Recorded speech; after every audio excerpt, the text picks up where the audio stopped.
O Chamado de Cthulhu, por H.P. Lovecraft.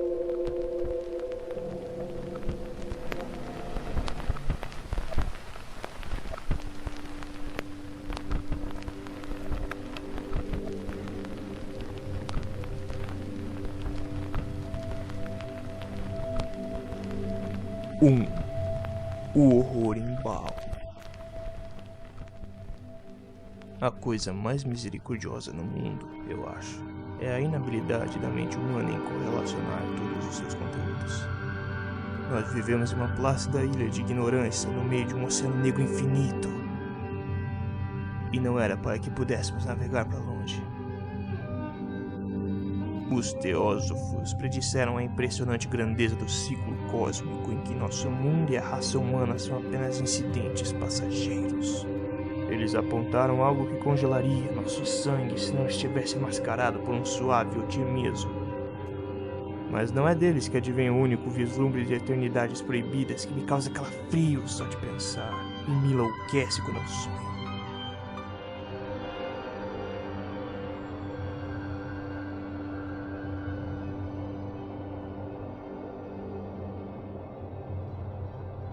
O vislumbre de que falo, como fazem todos os vislumbres terríveis da verdade, arrebatou-me um quebra-cabeças montado acidentalmente, cujas peças principais eram um artigo de jornal velho e as notas de um professor já falecido. Torço para que ninguém mais seja capaz de montar esse quebra-cabeça. Eu mesmo, se viver, certamente nunca mais alimentarei um vínculo assim tão nefasta cadeia. Eu penso que o professor também pretendeu manter silêncio sobre o quanto ele soube, e que ele teria destruído suas notas se uma morte súbita não o tivesse detido. O professor foi ferido ainda voltando do barco Newport, caindo repentinamente, como afirmaram as testemunhas, depois de ter sido empurrado por um negro em trajes náuticos que teria surgido de um beco sombrio e esquisito na ladeira íngreme, que ligava em uma pequena trilha à zona portuária à casa do defunto na rua Williams. Os médicos não puderam encontrar qualquer desordem visível, mas concluíram depois de um perplexo debate que alguma lesão obscura do coração, induzida pela subida enérgica de uma ladeira íngreme como aquela por um senhor já de idade, era responsável pelo fim. Como herdeiro testamenteiro de meu tio-avô, uma vez que ele morreu viúvo e sem filhos, eu devia me inteirar acerca de seus documentos com uma certa eficácia. Havia uma caixa que eu achei profundamente intrigante, e a qual me senti bastante contrafeito em expor a outros olhos. O baixo relevo era um retângulo áspero com menos que 1 polegada de espessura e aproximadamente 5 por 6 polegadas de área, obviamente de origem moderna. Seu desenho, no entanto, estava longe de ser moderno em atmosfera e sugestão, de modo que, embora os caprichos do cubismo e do futurismo sejam muitos e selvagens, eles raramente reproduzem aquela regularidade críptica que está espreita na escrita pré-histórica. A escritura que acompanhava essa esquisitice estava, com exceção de uma pilha de recortes de jornal, manuscrita na caligrafia mais recente do professor Angel, e não tinha a menor pretensão de estilo literário. O que parecia ser o documento principal intitulava-se Culto a Cthulhu, em caracteres esmeradamente impressos para evitar a leitura errônea de uma palavra tão inusitada. A primeira metade do manuscrito principal contava uma história muito peculiar. Parece que em 1º de março de 1925, um jovem magro, sombrio, de aspecto neurótico e exaltado tinha procurado pelo professor Angel, portando um singular detalhe de barro em baixo relevo, o qual estava então extremamente úmido e fresco. Seu cartão indicava o nome de Henry Anthony Wilcox. O meu tio o reconheceu como sendo o filho mais jovem de uma boa família que tinha ligeiramente ouvido falar. Na ocasião da visita, de acordo com o que discorria o manuscrito do professor, o escultor pediu abruptamente algumas informações sobre o hieróglifo em baixo relevo, aproveitando-se do conhecimento arqueológico de seu anfitrião. E meu tio mostrou-lhe um certo choque ao responder que o visível vício da tabuleta indicava que o objeto poderia ter um parentesco com qualquer área de trabalho menos a arqueologia. A réplica do jovem Wilcox, que impressionou meu tio o suficiente para fazê-lo recordar o caso e registrá-lo textualmente, tinha uma disposição fantasticamente poética que deve ter caracterizado todo o diálogo, e que, ao meu ver, parece ser uma de suas grandes particularidades. Ele disse: É novo, na verdade. Eu fiz ontem à noite a partir de um sonho com umas cidades estranhas. Em seu retraimento, tiveram sonhos sem precedentes com grandes cidades ciclópicas de blocos titânicos e monolitos arremessados do céu, todos gotejando um limo verde de horror sinistro e dissimulado. Hieróglifos haviam coberto todas as paredes e colunas, e de algum ponto abaixo, indeterminado, veio uma voz que não era uma voz. Uma sensação caótica que somente a imaginação poderia ter transmutado em som, mas que ele se empenhou em interpretar como uma confusão quase impronunciável de letras. CTHULHO-FHTAGN.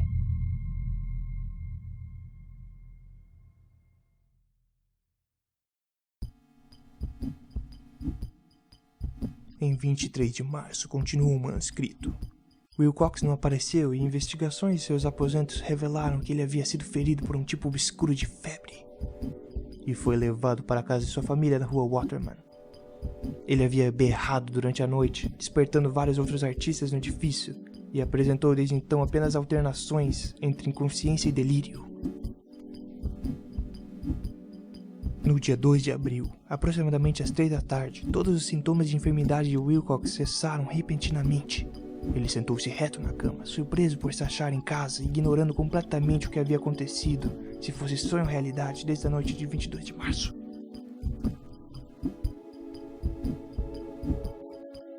Meu tio, ao que parece, deu rapidamente início a um prodigioso banco de informações construído a partir de relatórios noturnos de sonhos de praticamente todos os amigos a quem ele poderia questionar sem impertinência, e as datas de quaisquer visões que já tivessem tido.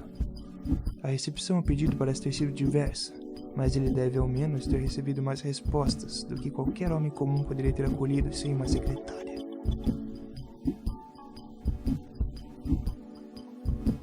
Homens da ciência eram um pouco mais afetados, embora 4 casos de vaga descrição sugerissem relances passageiros por estranhas paisagens, e em único caso fosse mencionado um medo de algo sobrenatural. Em um dos casos que a anotação descreve com ênfase, a pessoa estava muito triste. O sujeito, um arquiteto de renome com inclinações à teosofia e ao ocultismo, ficou violentamente insano na data em que o jovem Wilcox tivera seu ataque apoplético. E passados vários meses, em meio a incessantes gritos para que fosse salvo de algum monstro foragido do inferno, houve um suicídio noturno em Londres, onde um solitário sonâmbulo tinha saltado de uma janela depois de um grito chocante.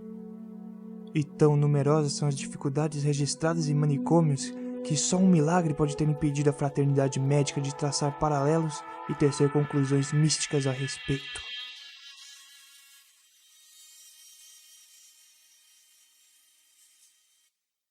(2) A história do inspetor Legras.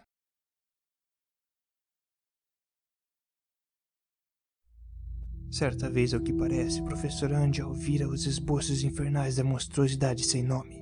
Ficara transtornado com os hieróglifos desconhecidos e ouvira as algorentas sílabas que podem ser traduzidas como Cthulhu. Essa experiência anterior viera em 1908, 17 anos antes, quando a Sociedade Arqueológica Norte-Americana celebrou sua conferência anual em St. Louis. O nome do líder do grupo era John Raymond Legras, e sua profissão era inspetor de polícia. Com ele estava o tema de sua visita. Não se deve supor que o inspetor Legras tivesse o menor interesse em arqueologia. Pelo contrário, seu desejo de obter esclarecimentos foi instigado por considerações puramente profissionais. A estatueta, ídolo, fetiche, o que quer que fosse, havia sido apreendida alguns meses antes nos bosques pantanosos do sul de Nova Orleans, durante uma batida policial em uma suposta reunião de feiticeiros. Um pequeno vislumbre da coisa foi o bastante para lançar os homens de ciência reunidos ali em um estado de tensa euforia, e sem perder tempo eles foram se aglomerando ao redor dele para contemplar a figura diminuta, cuja estranheza absoluta e ar de antiguidade genuinamente inexplicável os levou tão potentemente a visões arcaicas e cerradas. E então, como os membros respectivamente meneassem a cabeça e se dessem por vencidos em relação ao problema, Houve um homem na Assembleia que suspeitou um toque de bizarra familiaridade na forma e na escrita monstruosa do artefato. E no mesmo instante, contou, não sem algum acanhamento, o pequeno boato que ele conhecia. Esta pessoa era o falecido William Channing Webb, professor de antropologia na Princeton University e um explorador de mão cheia.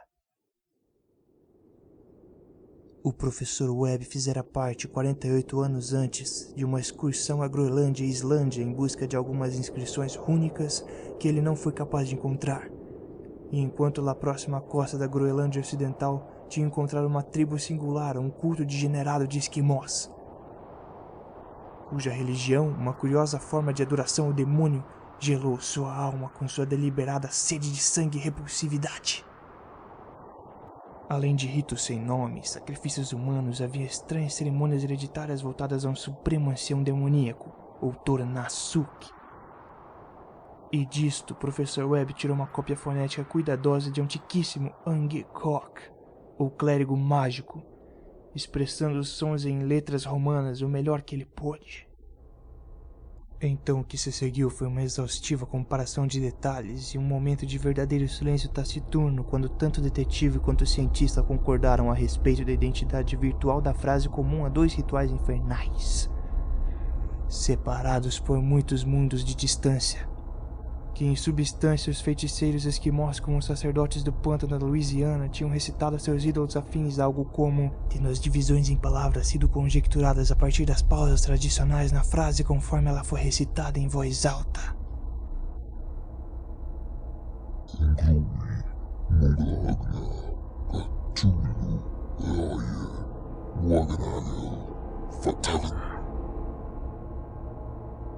Em sua casa em Roye, repousa em sonhos, Cthulhu adormecido. E agora, em resposta a uma demanda geral e urgente, o inspetor Legrasse relatou, tão completamente quanto possível, sua experiência com os adoradores do pântano. Em 1º de novembro de 1907, um chamado nervoso levou a polícia de Nova Orleans à região do sul do pântano de Laguna. Havia berros insanos e gritos horripilantes, cantos que davam calafrios e danças diabólicas à luz das chamas. A pulsação abafada de Tantanza era agora debilmente audível, longe, muito longe, e um grito agudo horripilante veio em raros intervalos quando o vento mudava. Um clarão avermelhado também parecia se infiltrar através da pálida vegetação rasteira para além das avenidas infinitas da floresta à noite. A fúria animal e promiscuidade orgiástica atingiam a alturas demoníacas com uivos e gritos de prazer que rasgavam e reverberavam aquela floresta sombria. Como tempestades pestilenciais dos golfos do inferno. Uma vez ou outra o ulular caótico cessava. E do que parecia um bem ensaiado coral de vozes roucas, se erguia um canto melopéico, aquela frase, o ritual hediondo.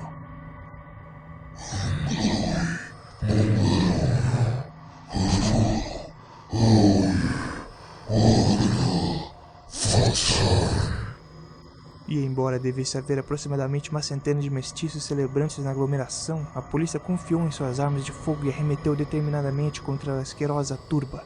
Por 5 minutos o caos e o alarido resultantes foram indescritíveis. Eles adoravam, assim disseram, os grandes ancestrais, que viveram eras antes de existir qualquer homem, e que vieram a um novo mundo descidos do céu. Aqueles ancestrais haviam ido agora, por dentro da terra e debaixo do mar. Mas seus corpos mortos contavam seus segredos em sonhos aos primeiros homens, que então criaram um culto que nunca morreu. Este era o tal culto, e os prisioneiros disseram que ele sempre existira e sempre existiria. A figura de pedra era Cthulhu. Algum dia ele atenderia ao chamado, quando as estrelas estivessem prontas, e o culto secreto estaria sempre esperando para libertá-lo. Ninguém podia ler a velha escritura agora, mas as coisas eram ditas a viva voz. O ritual entoado não era o segredo, isso jamais era dito em voz alta, apenas sussurrado. O canto significava apenas isso. Em sua casa em Royer, o adormecido Cthulhu espera sonhando. Não me admirei por meu tio ter se excitado com a história do escultor, pois ideias poderiam sobrevir. Depois de tomar conhecimento de que Legrasse tinha aprendido sobre o culto, ao ouvir um jovem sensitivo que houvera sonhado não só com a figura e os hieróglifos exatos da imagem encontrados no pântano e a tábua do demônio de Groenlândia, mas entrou em seus sonhos a partir de pelo menos 3 palavras exatas da fórmula pronunciadas de modo similar por esquimós satanistas e mestiços da Louisiana? Uma coisa que comecei a suspeitar e que agora eu temo saber é que a morte de meu tio estava longe de ter sido natural. Poderiam as investigações aprofundadas de meu tio, depois de encontrar os dados do escultor, ter chegado a ouvidos sinistros? Acho que o professor Andial morreu porque sabia demais, ou porque era provável que ele tivesse aprendido demais. Se eu partirei como ele, isso ainda não está claro, porque também sei demais.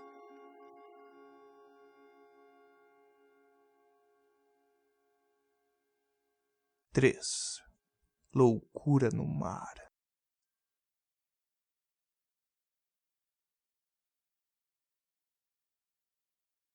Se o paraíso alguma vez desejar conceder-me uma dádiva, será a destruição total dos resultados de um mero relancear que fixou meu olho em uma certa folha de papel que forrava uma prateleira na estante.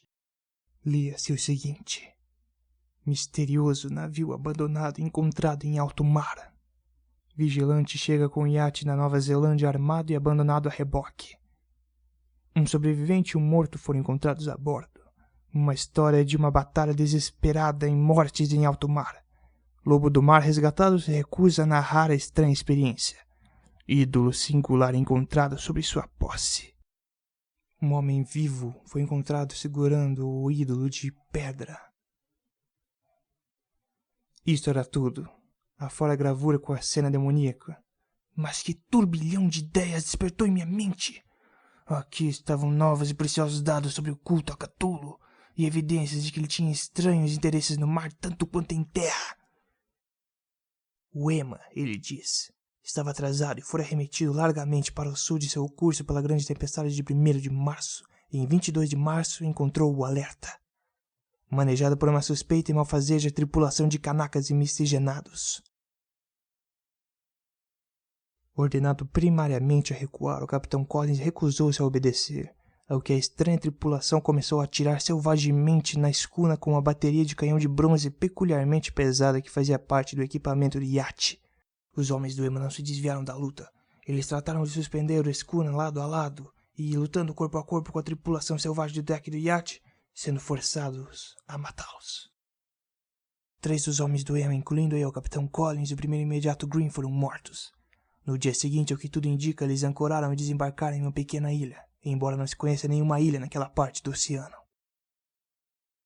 Abalado com uma revolução mental como eu nunca tinha sentido antes, estava agora decidido a visitar o imediato Johansen em Oslo. Uma mulher de senho entristecido, vestida de preto, respondeu meu apelo. E fui picado pelo desapontamento quando ouvi dizer em inglês deficiente que Gustav Johansen não estava mais entre nós.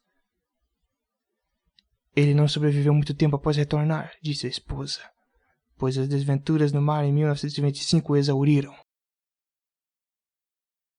Tendo persuadido a viúva de que minha conexão com os tais assuntos técnicos de seu marido era o suficiente para me dar um direito sobre o manuscrito, levei o documento e comecei a lê-lo no barco para Londres. Era algo simples e divagante, o esforço de um ingênuo marinheiro em escrever um diário pós-datado, e se empenhava em recordar dia a dia aquela última viagem maldita. Então, levados adiante pela curiosidade acerca do iate capturado sob o comando de Johansen, os homens avistaram um grande pilar de pedra fincado no mar, a enfadonha cidade cadáver de Royer. O assombro com o inacreditável tamanho dos blocos de pedra esverdeados, a estonteante altura do grande monolito entalhado e a estupefata semelhança das estátuas colossais e dos baixos relevos com a esquisita imagem encontrada dentro do relicário no alerta é pungentemente visível em cada linha da descrição atemorizada do imediato. Johansen e seus homens desembarcaram em um banco de areia um pouco inclinado nessa monstruosa acrópole e subiram as escorregadelas em blocos de lamas titânicos que jamais poderiam ter sido construídos para servirem de degraus a mortais. Como Wilcox diria, a geometria do lugar estava toda errada. Não se podia ter certeza se o mar e o chão estavam na horizontal. Portanto, a posição relativa de todo o resto parecia fantasmagoricamente variável. Bryden empurrou a pedra em vários pontos diferentes sem resultado, e os homens se perguntaram como uma porta no universo podia ser tão grandiosa. Então, muito suavemente, o gigantesco lintel começou a ceder desde o topo e eles viram que era algo articulado. E todos assistiram ao estranho recuo do portal monstruosamente esculpido. Nesta fantasia de distorção prismática, ele se movia irregularmente em um caminho diagonal, de forma que parecia contrariar todas as regras da matéria e da perspectiva.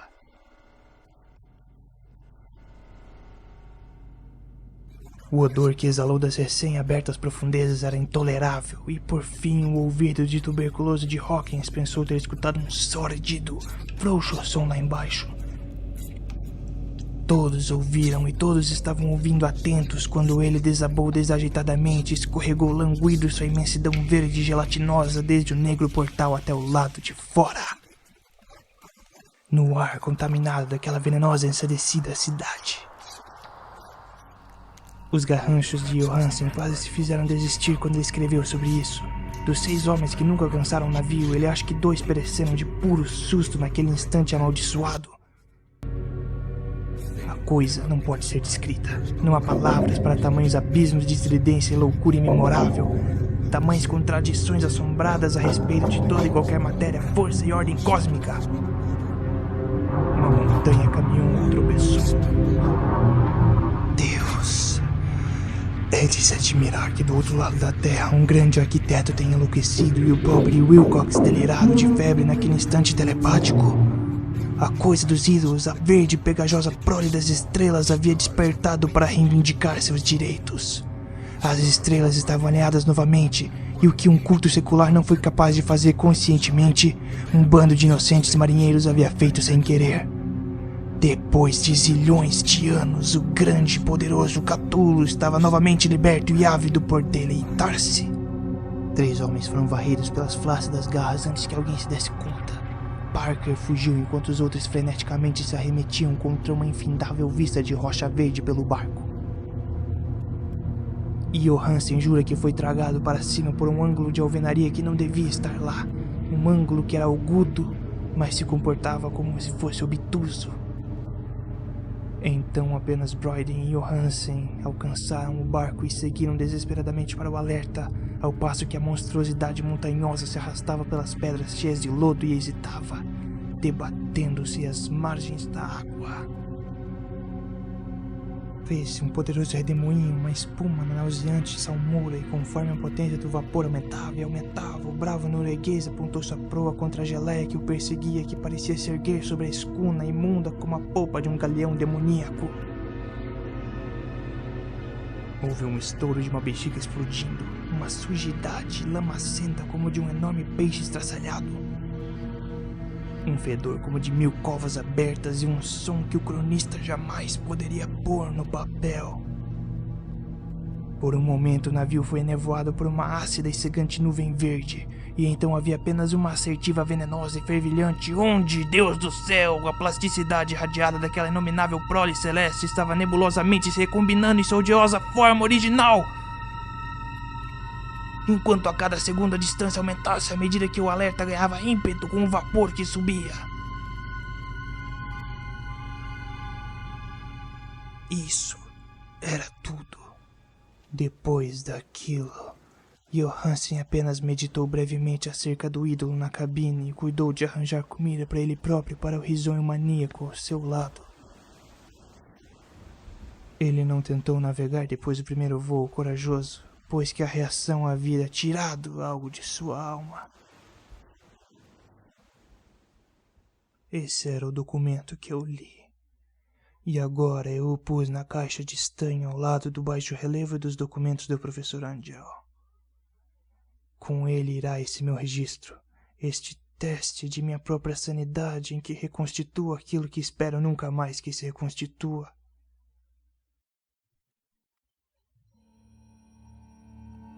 Eu contemplei tudo o que o universo pode oferecer de horror. E mesmo os céus da primavera e as flores de verão talvez, depois de tudo, sejam veneno para mim. Mas eu não acho que minha vida será longa. Da mesma forma que meu tio se foi, que o pobre Johansen se foi, assim eu também irei. Eu sei demais. E o culto ainda vive. Cthulhu também ainda vive, eu suponho. Novamente encerrado naquele precipício de pedra que o escudou desde que o sol ainda era jovem. Sua cidade amaldiçoada está mais uma vez submersa, pois o vigilante velejou até o lugar depois da tempestade de abril. Mas seus ministros na terra dele em terra ainda urram e cabriolam e fazem sacrifícios ao redor de monolitos, com ídolos coroados em locais ermos. Ele deve ter sido apanhado pelo naufrágio enquanto ainda em seu abismo negro, de outra forma o mundo a esta altura estaria gritando de medo e frenesi. Quem conhece o fim? O que emergiu pode afundar, e o que afundou pode emergir. O asco aguarda e sonha nas profundezas e a decadência se espalha por sobre as oscilantes cidades dos homens. Uma era virá. Mas eu não devo e não posso pensar. Deixe-me rezar para que, se eu não sobreviver ao fim deste manuscrito, meus testamentos ponham a cautela antes da audácia e cuidem para que ele não caia sobre nenhum outro olhar.